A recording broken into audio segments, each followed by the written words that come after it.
Terima kasih Anda masih bersama kami di Kompas Petang, saya Cynthia Rompas. Saudara Wakil Presiden ke-10 dan ke-12 Republik Indonesia Yusuf Kala berbicara tentang kepemimpinan di Indonesia. JK menyebut Megawati sebagai presiden yang paling demokratis, sementara Jokowi dinilai bagus pada periode pertama. Dalam acara Habibie Demokrasi Forum di Jakarta, Yusuf Kala memberikan pandangannya tentang apa yang terjadi di era kepemimpinan Presiden Soeharto hingga Presiden Jokowi. Menurut JK, era kepemimpinan Presiden kelima RI Megawati Soekarno Putri adalah yang paling demokratis. JK menyebut Megawati tidak menggunakan kekuasaannya untuk berkuasa kembali.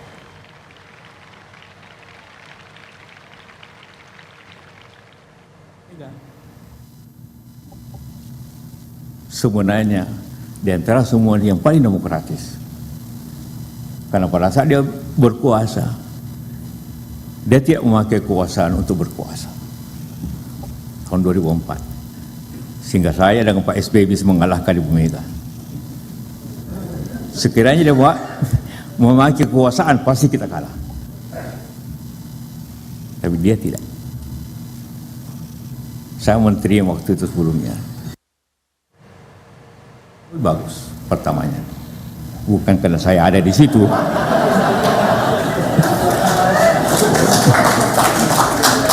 bukan karena saya ada di situ, saya tahu betul tidak ada masalah.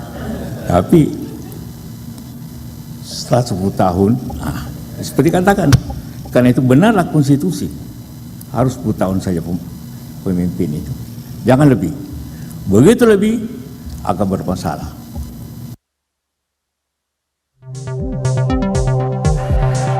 Istilah drakor atau drama Korea akhir-akhir ini menjadi sering diungkapkan mengiringi dinamika politik di tanah air. Calon Wakil Presiden nomor urut 2 Gibran Rakabuming Raka menanggapi pernyataan Ganjar Pranowo yang menyinggung drakor dalam pidato pengundian nomor urut Pilpres di KPU. Gibran setuju dengan apa yang disampaikan Ganjar kalau akhir-akhir ini penuh drakor atau drama Korea yang sebetulnya tak perlu terjadi.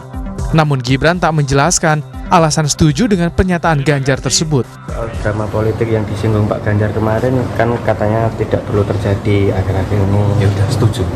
Setuju ya Mas? Setuju. Yes. Alasannya Mas? Dalam pidato pengundian nomor urut Capres-Cawapres di KPU Selasa lalu, calon presiden nomor urut 3 Ganjar Pranowo menyinggung soal drakor yang akhir-akhir ini terjadi. Ganjar bilang karena drama-drama tersebut ia juga menangkap kegelisahan di masyarakat. Tapi beberapa hari ini kita sedang disuguhkan untuk menonton drakor yang sangat menarik. Drama-drama itulah yang sebenarnya tidak perlu terjadi. Dan malam ini memang seharusnya kita sedang memulai sesuatu perayaan demokrasi melalui pemilu. Dan namun melihat situasi belakangan ini, tentu kami mendengarkan banyak pihak. Kita menangkap apa yang menjadi kegelisahan, suasana kebatinan yang muncul di masyarakat. Saling sindir adanya drakor atau drama dalam dinamika politik ini pertama kali dilontarkan Presiden Joko Widodo. Ganjar bukan kali ini saja merespons soal narasi politik drakor Jokowi.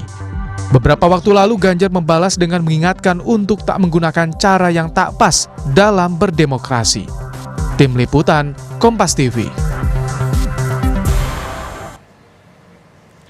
Soal keinginan terlaksananya pemilu yang jujur dan adil terus disuarakan para capres.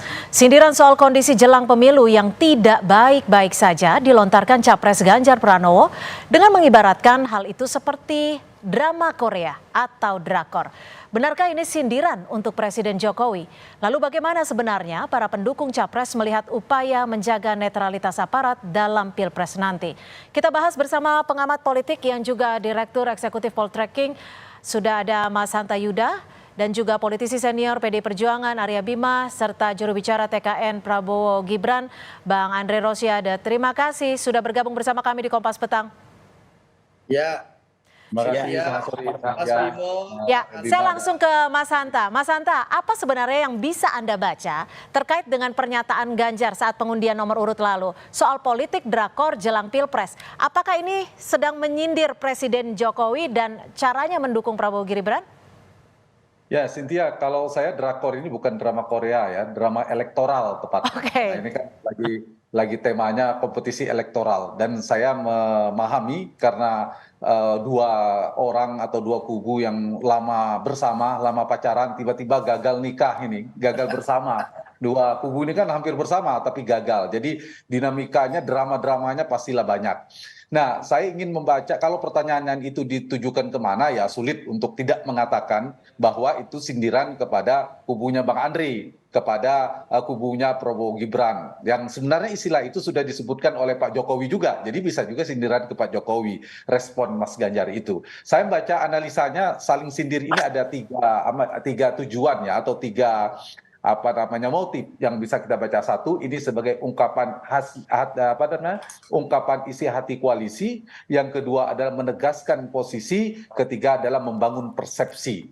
Nah, yang pertama ya tentu ini bagian dari ungkapan ya, mungkin ke bagian dari pidato dari para capres kemarin, Cynthia, bisa sebagian adalah tapi juga sebagian besar juga kegundahan. Jadi kegundahan, catatan yang sedang tidak baik-baik dalam istilah kubu Mas Ganjar itu disampaikan sebagai ungkapan kepada publik. Saya kira itu yang pesannya. Yang kedua, ini juga menegaskan posisi Mas Ganjar bahwa Mas Ganjar sudah siap bertarung, beliau sudah posisi bertarung tanpa Jokowi, kalau dulu dipersepsikan bersama Pak Jokowi, bahkan sekarang berhadapan dengan Pak Jokowi, jadi posisinya diametral, saya kira pisah jalan. Jadi menegaskan pidato itu. Dan satu lagi adalah membangun persepsi. Kedua kubu ini tidak hanya Mas Ganjar, kedua kubu ini sedang membangun persepsi karena di dalam politik kan pertarungan membangun persepsi. Siapapun yang memenangkan persepsi bisa memenangkan persepsi publik, dialah pemenang dalam pertarungan politik. Dan biasanya dalam drama, Cynthia, ada tiga watakan, protagonis, antagonis, dan tritagonis. Nah, tritagonis biasanya penengah, katakanlah itu kubunya Anies. Kebetulan pas ini tiga pasang. Nah, sekarang sedang bertarung nih antara kubunya Ganjar, Prabowo, siapa yang jadi antagonis, siapa yang jadi protagonis. Tergantung persepsi publik, tergantung siapa yang berhasil. Dan itu sah-sah saja dalam rangka untuk persepsi. Di saat yang sama kita tahu karakter atau watak penontonnya pemilih Indonesia sebagian juga melodramatik. Oke, ditahan dulu sampai di situ, melodramatik ya. Saya ke Mas Bimo, benar ya Mas Bimo, seperti itu ya. Jadi sindirannya sudah tepatkah menuju ke salah satu pihak? Gini, kita mundur ke belakang dulu bahwa Presiden Jokowi ini menambah kosakata baru ya dalam perbendaharaan politik dengan idiom yang tadi disampaikan bahwa yang diintroduksinya itu adalah drama politik ya. Kata-kata drama politik ini dalam melihat atau menilai tingkah laku peserta pemilu 2024 yang disampaikan oleh Pak Jokowi itu ya. Nah, tentu idiom yang diomongkan atau disampaikan oleh seorang presiden itu menjadi populer dan menjadi santapan di wacana publik ya. Masyarakat kemudian mencermati betul apa dan siapa yang paling getol melakukan drakor, dari yang komedian sampai yang paling sangat budayawan. Ramai sekali itu di media maupun media sosial. Nah, kemarin pada saat Pak Ganjar Pranowo menyampaikan drakor itu biasanya ada yang dia sampaikan adalah syarat dengan konflik dan air mata yang disebutkan bahwa Pak Ganjar hendak mengingatkan kita semua di dalam kontestasi, di dalam berdemokrasi nanti seharusnya bukan konflik dan air mata, tapi dengan sukaria tanpa drama. Nah, pertikaian di dalam politik saya sama Andre biasa, tapi konflik itu biasanya kemudian ada negosiasi dan ada membangun konsensus.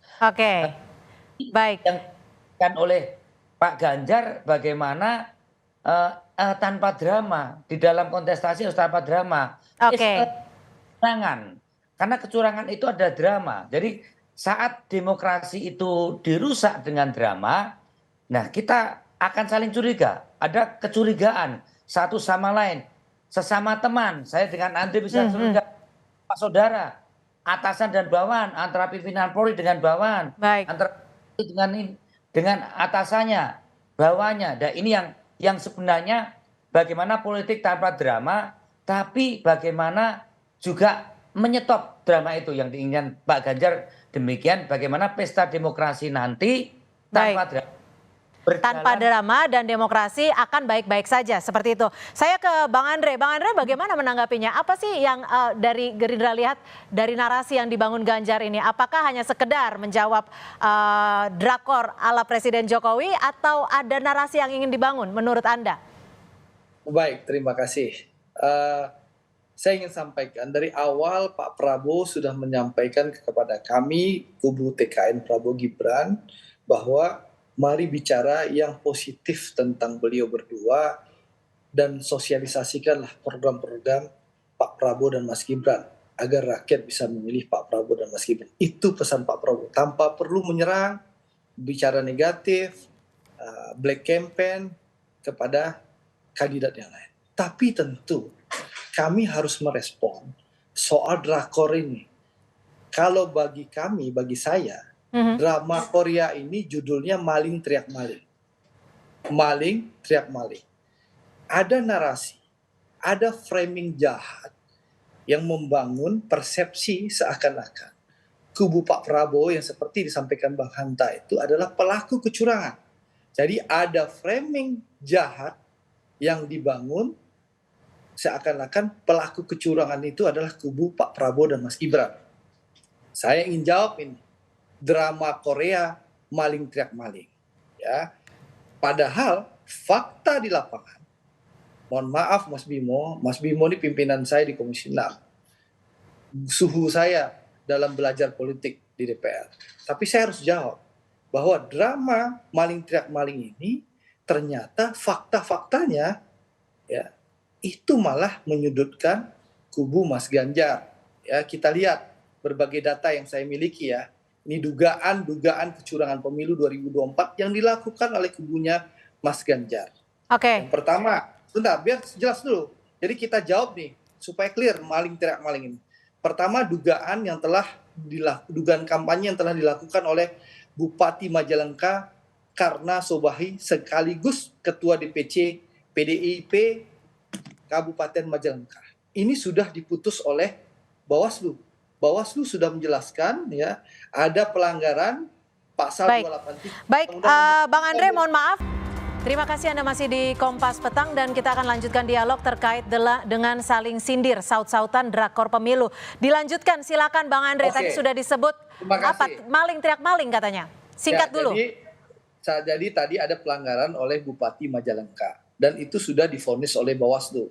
Siapa Bupati Majalengka ini? Karena Sobahi sekaligus Ketua DPC PDI Perjuangan Majalengka. Itu satu. Ya.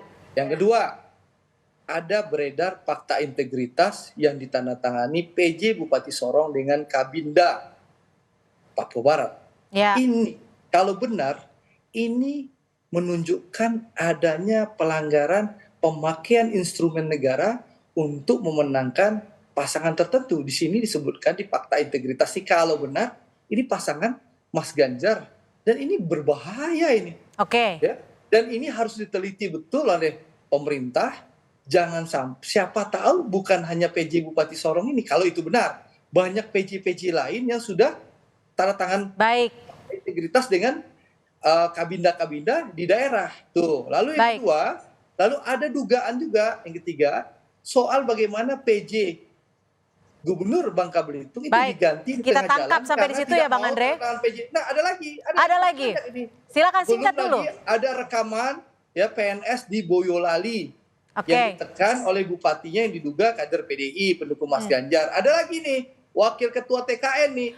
Secara kesimpulan ada berapa catatan Anda? Migran Indonesia BP2MI yang melepas 1.500 pekerja migran ke Korea Selatan mendatangkan calon presiden Mas Ganjar. Ada lagi nih, beredar juga Saudara Bahri. Supaya singkat nih, Bang Andre, ada berapa catatannya?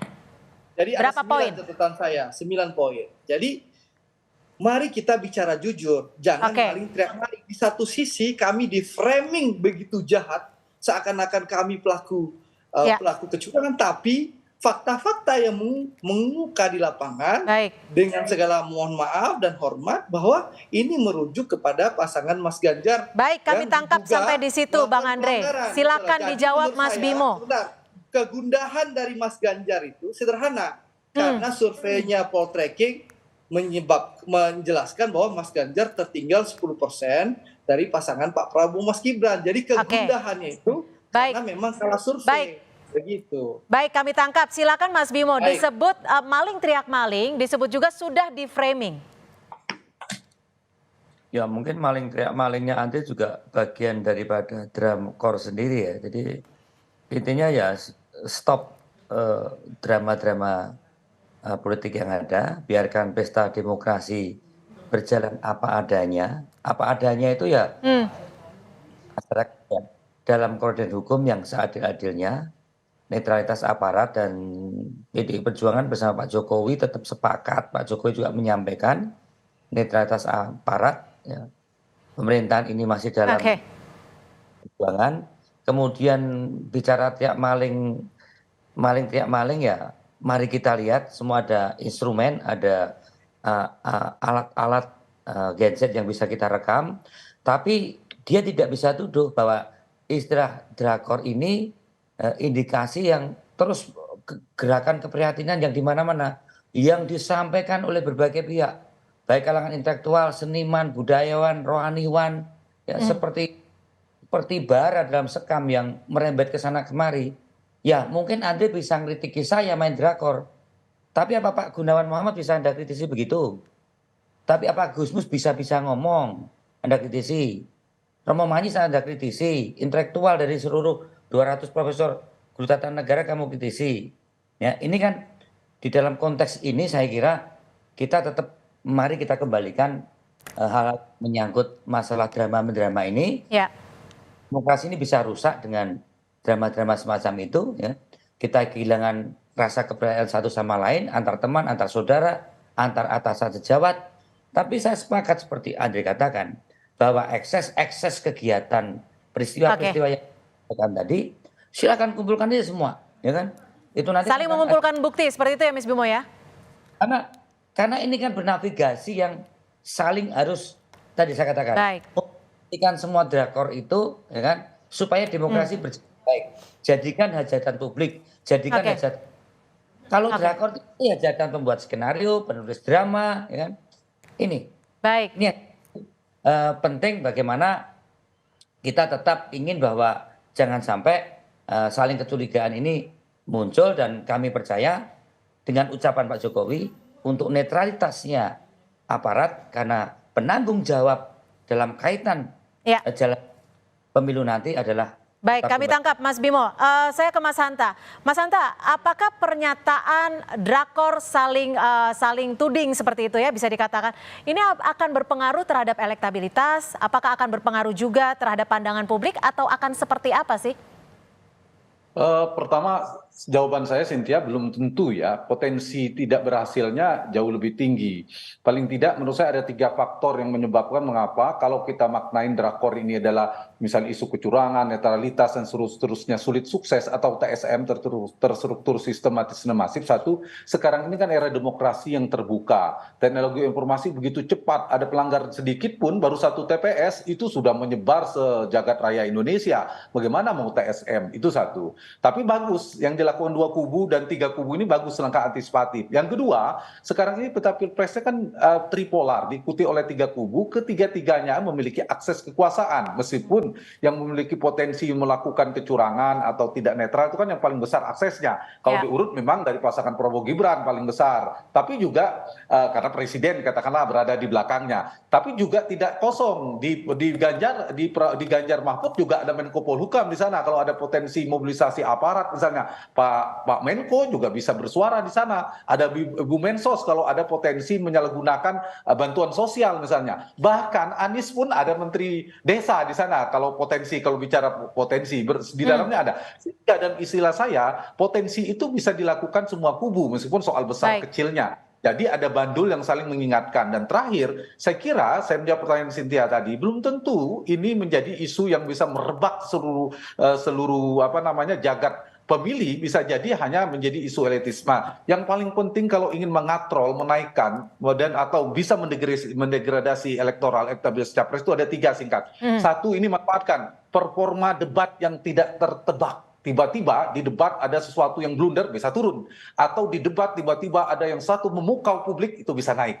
Yang kedua, setelah performa debat yang tidak tertebak, kedua ada isu yang merebak. Isu yang merebak ini masuk ke relung hati masyarakat. Tapi isu yang betul-betul saya kira betul diukur. Jadi belum tentu. Drakor ini bisa iya, bisa tidak. Tapi keberhasilan terakhir adalah siapkan program, harapan saya. Gagasan program yang meledak. Bisa ada program tiba-tiba diterima oleh publik dan itu bisa menaikkan elektabilitas. Nah, harapannya itu. Tapi drakor ini ada manfaatnya untuk menentu sisi afeksi pemilih psikologis, Cynthia. Mungkin kami sudah tangkap. Baik. Terima kasih. Mudah-mudahan ini menjadi harapan kita bersama. Terima kasih sudah bergabung bersama kami pengamat politik, Direktur Eksekutif Poltreking, Mas Hanta Yuda, dan juga Bang Andre Rosiade, politisi dari Partai Gerindra, dan juga politisi PD Perjuangan, Mas Bimo sudah bergabung bersama kami. Terima kasih Bapak-bapak atas